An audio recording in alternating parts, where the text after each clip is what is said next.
everyone, welcome back to my channel. Today I'm sharing with you the Mailin sweater from Isabell Kraemer.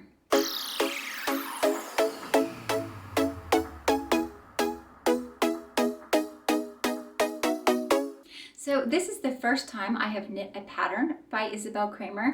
I had read by a couple of different people and seen on a couple of people's podcasts that she makes very well-fitted sweaters or sweaters that look good on a wide variety of bodies. So I was really interested to try it out. So this pattern I selected just because I really liked this center lace motif. I don't necessarily love knitting all over designs. I find it a little bit too consuming. I like knitting for relaxation, so I like just a little bit of something fun to keep me intrigued, but the rest of it being stockinette, and this definitely fits the bill. So the yarn that I've used for this is the Malabrigo Rios yarn, which is 100% superwash merino in the colorway Peachy. So it has a lot of different oranges and pink tones in it. I will say this is the first time I've purchased Malabrigo for myself. All of the other ones have been gifted to me, and I was very surprised when I got it how saturated this was, and I was a little bit disappointed because I thought it was going to be a little bit paler of a color. I'm not entirely sure that it works with my coloration and my skin tone, but I do think that it's a color that sort of makes me happy. There's lots of pinks and yellows and oranges. It sort of looks like a very muted sunset, or even some tropical sorbet or some tropical sherbet. That's what I thought of when I was making it. So as I had said, not sure it works with my skin tone coloration, but I'm still going to wear it because it's a nice bright sunny color, and I think it's nice for the springtime when I still want to have nice warm sweaters on my sleeve, but I want to sort of at least pretend like it's morning up or that flowers are coming. The other thing is that I don't particularly love the look of a very highly variegated yarn on a very complicated pattern. So I was really worried that this was going to be a little bit too much color change for the lace design, but I think it works out. Let me know down in the comments if you think this yarn and pattern combination worked well. So the highlight obviously of this pattern is this like 20 stitch wide lace detail that runs down the center front of the sweater. The rest of it is of course stockinette, so just lots of opportunity to see that yummy yarn. And I made a couple of changes. The pattern calls for a 2x2 rib on the cuffs, the bottom of the body, and the neckline. I went ahead and just did a 1x1 rib because I don't particularly have any bind off and cast on methods for 2x2 that I like the look of. So I did 1x1 just because I really like that sort of like clean finish where like the stitches just sort of like waterfall over the edge. It definitely has a much wider neckline than a lot of the sweaters I've been making, which I think looks nice. I ended up using just under 4 hanks of yarn. Obviously the 5th one I didn't break into at all, which is a little bit interesting because all of the other sweaters I've made with this yarn took 5 hanks. But this one, yeah, didn't need it. And I don't think that it's necessarily skimpy or anything like that.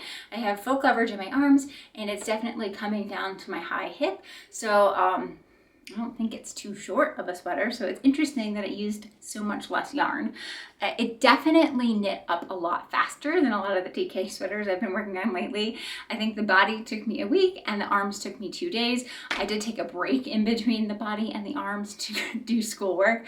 Generally, I do a lot of my knitting on the weekends and then study all week long until I can get back to knitting.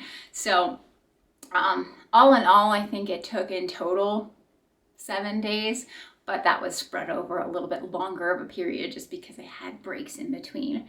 I just did the regular Italian bind off for the cuffs and the hem. I didn't bother with the tubular just because I know in the Malabrigo yarn that the Italian bind off looks pretty nice, so I went ahead and stuck with that. So this pattern has some interesting details in addition to that lace work that comes down the center.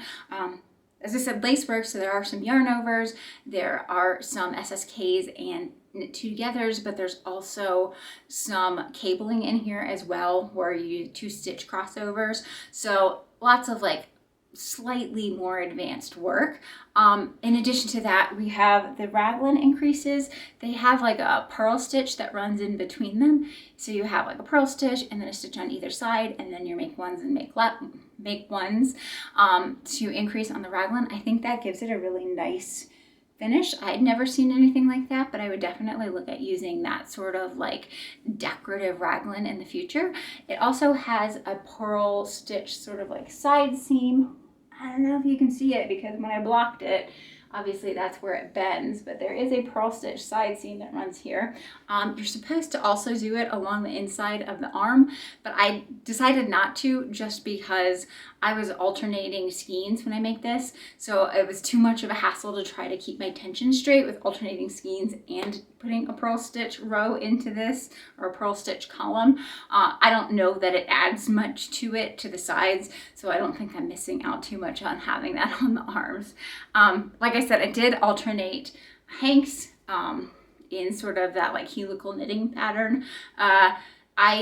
So Malabrigo yarn does come in 5 hanks per dye lot. So all of the hanks I got were the same dye lot. However, some of them leaned a little bit more orange and some of them leaned a little bit more pink. So I tried to alternate an orange and pink skein working at the same time as I go throughout the entirety of the sweater. And that I feel like gives me a little bit more of an even look in that variegation, so you're not seeing any harsh lines or changes when I'm switching over to a new ball of yarn, and it just helps stuff mend together a little bit easier. So I'm quite happy with how this sweater turned out.